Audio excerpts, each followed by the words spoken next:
Buonasera e benvenuti al TG di Prealpina.it. Iniziamo con una notizia di cronaca. Non si ferma la scia di sangue che dall'inizio dell'anno sta funestando le nostre strade. L'ultimo incidente mortale è avvenuto ieri sera a Casorezzo. A perdere la vita è stato un giovane di 26 anni, residente a Parabiago, del quale non sono ancora state rese note le generalità. Stando a una prima sommaria ricostruzione, parrebbe che il giovane abbia fatto tutto da solo, perdendo il controllo della sua auto e finendo fuori strada, mentre da Casorezzo era diretto a Parabiago. L'auto è finita contro un muro di cemento. L'allarme è stato lanciato da automobilisti di passaggio. Pochi minuti dopo è arrivata una squadra del 118. Il giovane aveva riportato ferite gravissime. Trasportato all'ospedale di Legnano, è morto pochi minuti dopo l'arrivo al pronto soccorso.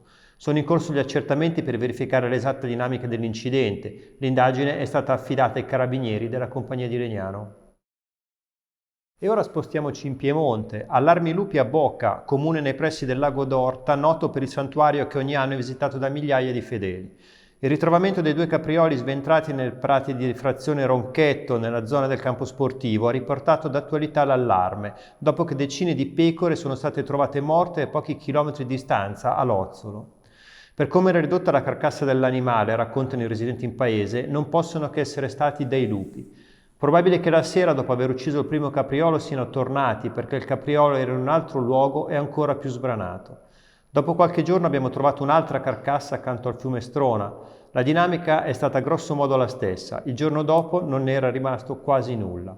I lupi, o comunque i predatori responsabili di questi attacchi, potrebbero provenire dal vicino Parco Naturale del Monte Fenera. Restiamo in Piemonte per un'altra notizia di cronaca. Nella tarda mattinata di oggi una valanga si è staccata nella zona dei Corni di Nefelgiù in Alta Val Formazza. La slavina ha investito 4 escursionisti, i quali fortunatamente sono riusciti a uscire da soli dalla neve. Scossi, ma in buone condizioni di salute, hanno subito effettuato loro stessi le verifiche per scongiurare il rischio che altre persone fossero rimaste sotto la slavina. Nel frattempo hanno allertato i soccorsi. Sul posto nel pomeriggio ha operato il soccorso alpino anche con l'ausilio di un elicottero. Pare comunque che nessun altro escursionista sia rimasto coinvolto nella valanga, ma servono ovviamente ulteriori verifiche. Torniamo a Varese. Domani sarà inaugurato in piazzale Kennedy il nuovo piazzale Terminal Bus per le linee extraurbane. Vediamo il servizio di Barbara Zanetti.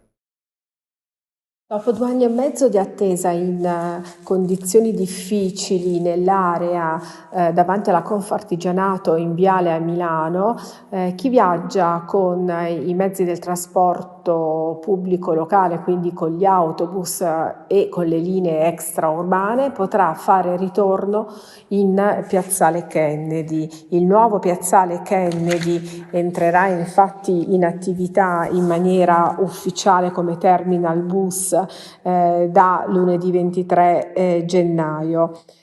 Una riqualificazione grande e importante, non ancora conclusa, ma che consentirà in ogni caso di avere spazi più adeguati a chi deve prendere l'autobus per uscire da Varese o a chi arriva dai comuni attorno nel capoluogo.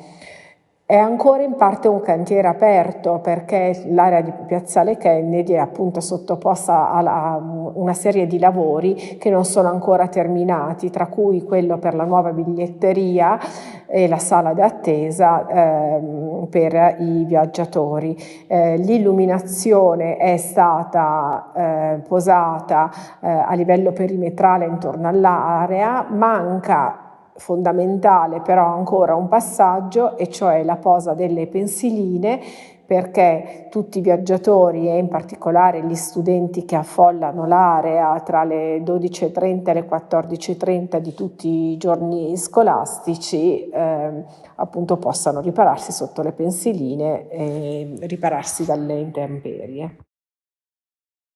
E ora a Gallarate. Successo annunciato per la mostra dedicata all'artista Andy Warhol che si sta tenendo al MAGA. Dopo l'inaugurazione di sabato, anche oggi al museo si sta registrando un buon afflusso di visitatori. Vediamo il servizio di Massimo Rovati con immagini di Stefano Benvenu. Il re della pop art riempie le sale del MAGA. La mostra dedicata a Andy Warhol, Serial Identity, inaugurata sabato 21, sta già incontrando un grande successo di pubblico.